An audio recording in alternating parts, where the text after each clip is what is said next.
Sa lahat ng welder sa isang construction firm, ang welder combination ang may pinakamataas na sahod sa lahat. So, hello mga kabakal! For today's video, pag-usapan naman natin ang sahod ng mga pipe welder combination at ang pagkakaiba ng mga ito habang naghihinang naman ako dito ng didosing tubo. Kung natatandaan nyo sa aking nakaraang video tungkol sa sahod ng mga welder na magkakaiba per category, mula plate welder or structural welder, sa pipe welder's mow at ito ngang panghuli na pipe welder combination.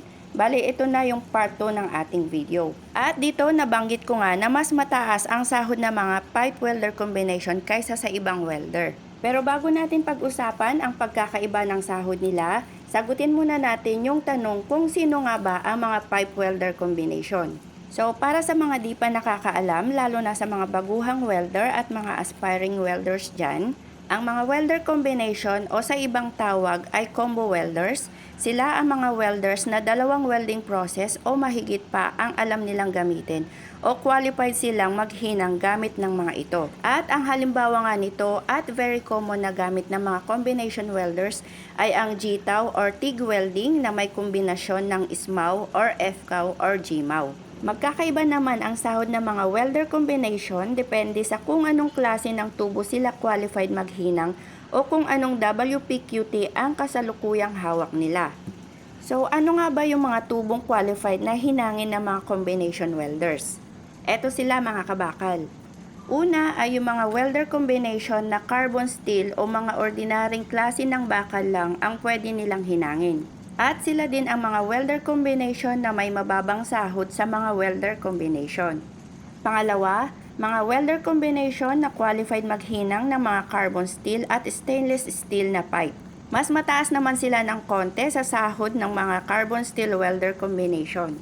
Pangatlo, mga welder combination boiler maker. Dito, mapa-carbon steel man or stainless ang hihinangin. Pero ang tubong hihinangin ay madalas dikit-dikit kaya mahirap hinangin na halos hindi makapwesto ng maayos ang welder sa paghinang ng mga ito. Kaya mga qualified welder boiler maker lang na may sapat na training ang makakagawa nito.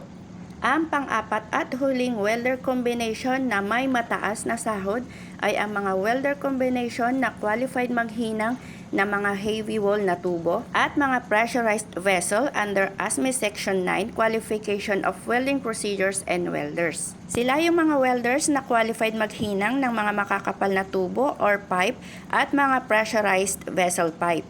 Itong huling dalawang welder combination ay hindi halos magkakalayo ang kanilang mga sahod. Pero madalas, mas mataas ang sahod ng pang-apat, ang mga ASME welders kung tawagin. So, yan yung pagkakaiba ng mga pipe welder combinations at ng kanilang mga sahod.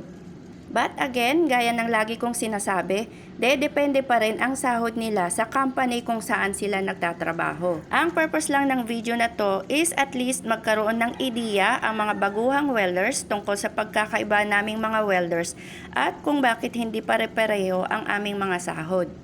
At bago ko nga makalimutan, ang sahod nga ng mga pipe weld combination, gaya ng sabi ko sa unang video, ito ay mula 650 pesos hanggang 1,200 pesos o mahigit pa ang sahod nila. At depende pa yan sa offer ng company na kanilang in-applyan.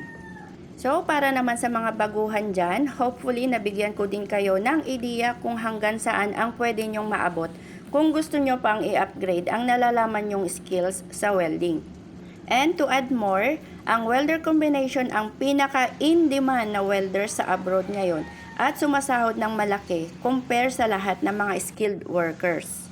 Kaya kung nasa mababang level ka pa ng welding, subukan mong matuto pa ng ibang welding process, lalo na ang GTAW welding. Dahil malaking bagay ito para maging successful kang welder pagdating ng araw. At syempre, wag mo din akong kakalimutan kapag nakaangat ka na ha. Joke lang! So, this ends my video. Hopefully, nakatulong lalo na sa mga baguhang welders dyan. Thank you for watching. See you next time. Bye!